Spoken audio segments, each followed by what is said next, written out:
aí, gente, ó. Tamo aí de novo! Pô, pensou que a gente não ia voltar, né? Mas nós vamos hoje trazer pra vocês filmes que deram certo saindo do gibi e indo pros pastelonas. Dois filminhos. Mas, como a gente gosta das coisas, tudo tem que ser balanceado, tudo tem dentro dos seus níveis, nós trouxemos também Dois filmes que não foram nada bem. Então, que estão assistindo? Eu sou o Nando Alves E eu sou o Roberto Ever. e você está assistindo mais um episódio do Soul Nerd!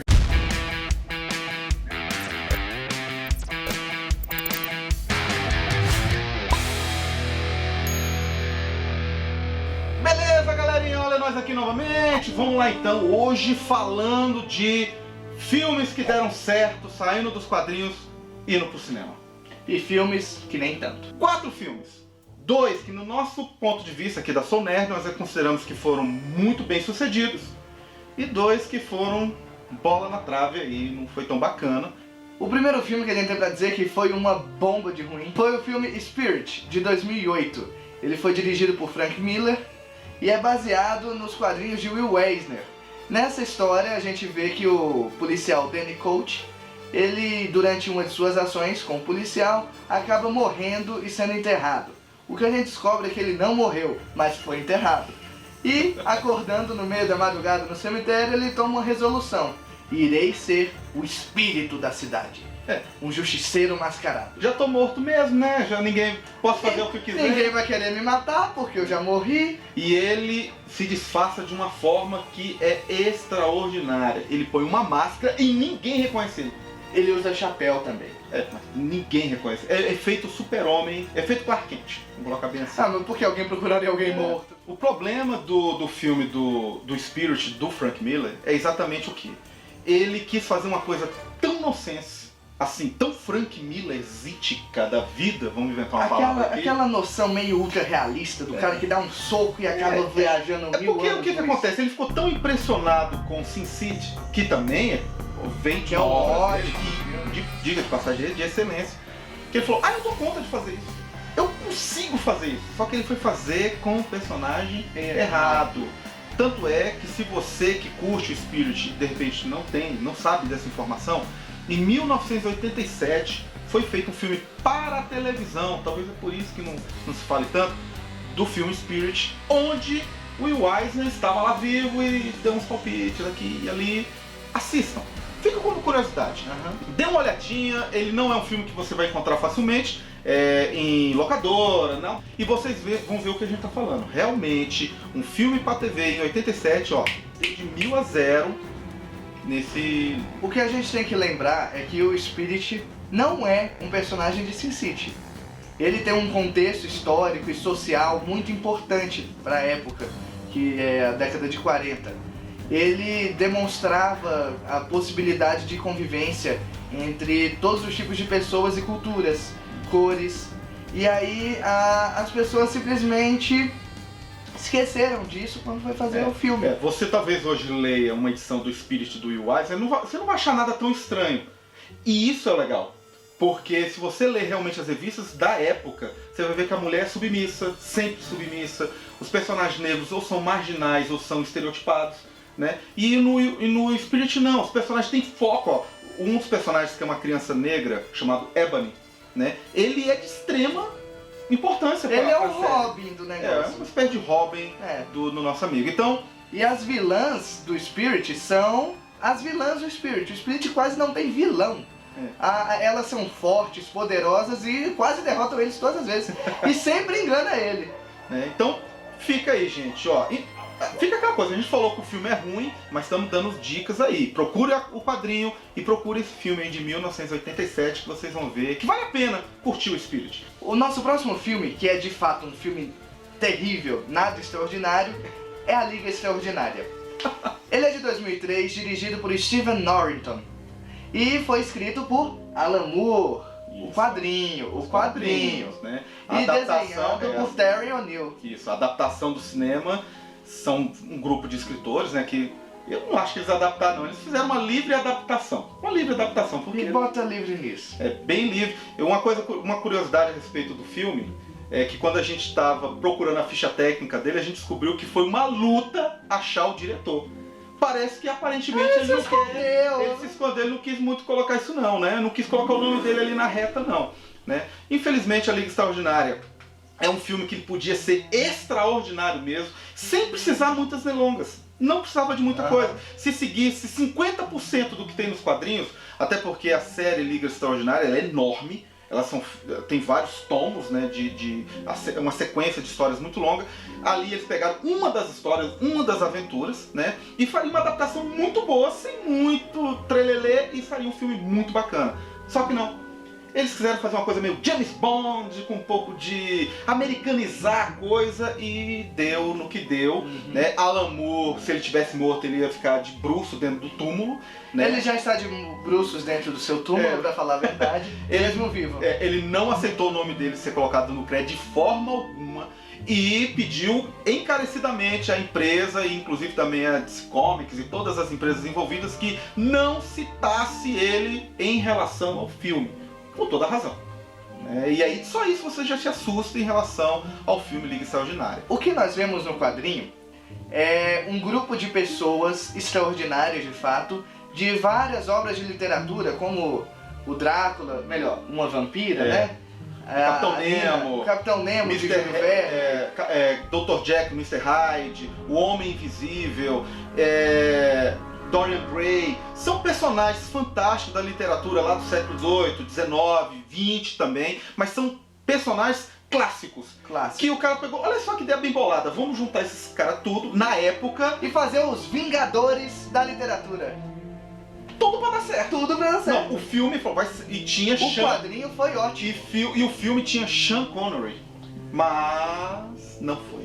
Não foi dessa vez. Não foi dessa vez. Eu acredito que não vai ter um filme da Liga Extraordinária. Eu acredito que não terá outro, né? Então, esse filme foi bomba.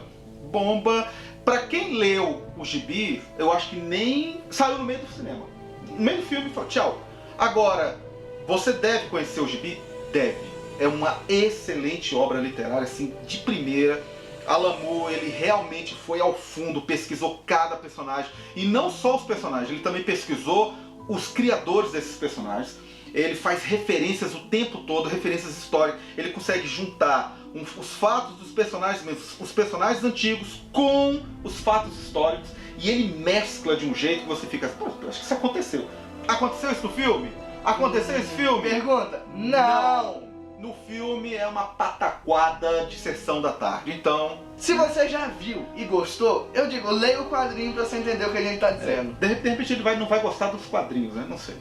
Acho difícil, porque no quadrinho a gente vê que cada personagem tem seu perfil psicológico. E ele se supera, ele deixa de fazer o que o seu instinto manda pra poder fazer o que a missão exige.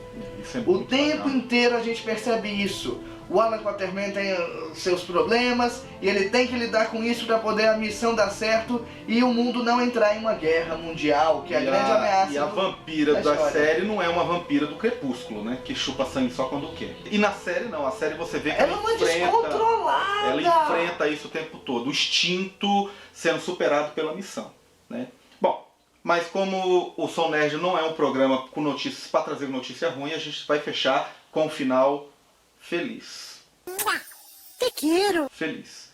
Então, com dois filmes que, na nossa visão, consideramos de excelência. O primeiro dele, vamos dar nossa ficha técnica aí, meu caro Beto. Watchmen! 2009, dirigido por Zack Snyder, também escrito por Alan Moore e desenhado por Dave Gibbons. Nesse filme também, infelizmente, Alan Moore, ele não gosta muito de colocar o nome dele em filme nenhum. Mas não quer dizer que o filme é ruim, porque o Alan Moore é meio chato desse mesmo. Então ele passou tudo pro Dave Gibbons e o Dave Gibbons se deu bem! 9 milhões no bolso de Dave Gibbons e Alan Moore. Já tem muito, não precisa, né? Mora no castelo. Tá? O Watchmen, Zack Snyder mesmo falou e ele não brincou. Ele pegou o gibi, abriu em cima da mesa e falou assim, vamos pegar essa sequência aqui e colocar isso como storyboard. Não precisa desenhar mais. Não. David Gibbons já fez isso pra gente. E David Gibbons estava o tempo todo na produção. Ele estava ali por trás das câmeras, assistindo, vendo, se maravilhando, ficando com a carinha daquelas carinhas lá, daqueles memes, emocionado com as cenas de cada cena rodada, saber que aquilo ali foi tirado da mente dele, do enquadramento que ele bolou para aquilo ali e também com os personagens que ele criou. O que acontece no universo de Watchmen? Nós vivemos num mundo de finalzinho dos anos 80, Guerra Fria estava no auge, Estados Unidos, União Soviética, o conflito constante, e a diferença entre o início de uma guerra nuclear era a presença de um único personagem, que no caso é o Dr. Manhattan. Diga de passagem, o único personagem realmente super dentro de toda a história, né? Dr. Manhattan, ele tinha um poder quase divino, mas era americano. Tanto que tem a frase que fala, o super-homem existe e ele é americano, né? Então, a história ela caminha em cima disso. As pessoas com medo, os super-heróis com medo de um fim de mundo, porque esse é o tema. Era iminente. O fim do mundo. E a fé depositada em cima de um único ser, né, que no caso era o Dr. Manhattan, e de repente a gente vê o mundo sem o Dr. Manhattan. Ele simplesmente foge. Vai embora. Não tinha mais nada pra fazer lá, se cansou da gente. Como resolver esse pepino, né? E aí que é legal porque você vai ver um tipo de super-herói que usa a cuca, a trilha sonora de primeira. Olha, ó, tudo no filme é bom. Eu não sei o que é ruim naquele filme. Eu digo o seguinte, uma questão do filme, e que na verdade justifica o porquê ele ter dado muito bem, é que ele foi feito, primeiro, por gente que gosta da obra, e segundo, ele não teve medo de ser um filme para adultos. Você, criança que está nos assistindo, não assista o Watchmen. Não aconselho não. E o nosso último filme. Mas Scott Pilgrim contra o mundo. Hey, what's up?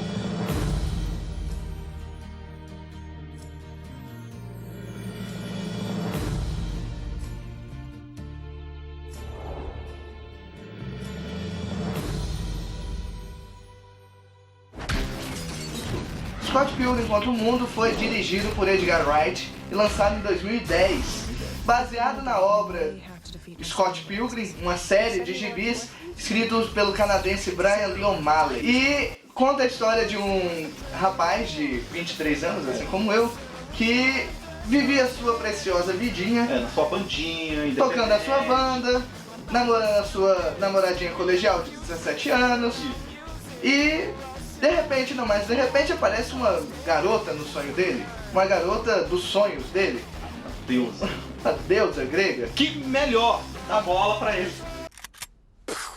Porém, Tudo tem um porém. tem um porém. Ela tem alguns namorados. Quantos são exatamente? São 7. 7 ex-namorados.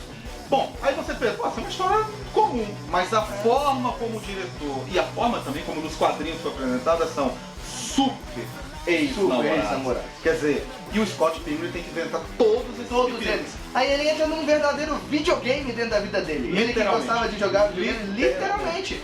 Então, gente, olha, vale a pena. Scott Pilgrim é um filme baseado no gibi, baseado numa música, né? A trilha sonora da música, ela é praticamente toda por bandas independentes canadenses ou americanas. E inglesas, tem de tudo. Gente, muito bom. Vale a pena demais, super divertido. É um diretor que se destacou depois. É um diretor britânico que ele já vem com uma série de filmes muito interessantes, como Todo Mundo Quase Morto, como Chumbo Grosso. Uma coisa que a gente tem que colocar é que se você for assistir o filme, você, por favor, assista em inglês. E se você não souber muito inglês, perdoe a gente, porque tem muita piada intraduzível no filme. Tem muito jogo de cena em que o significado dúbio de algumas palavras fazem exatamente o efeito cômico e o diferencial do filme. E tá acabando. Acabou o nosso programa. Mas aí fica a dúvida sempre, tem que perguntar. Você gostou? Você gostou mesmo do nosso programa? Eu nunca vi ninguém chegar dizendo pra mim que, olha, eu gostei. Só minha mãe. Fala que gostou do Beto. Fala, ele precisa ouvir isso, né? Ele tá carente, tá? Então olha aqui, ó. Aqui embaixo, segue a gente, tá? Dá uma curtidinha, então faz só, ó.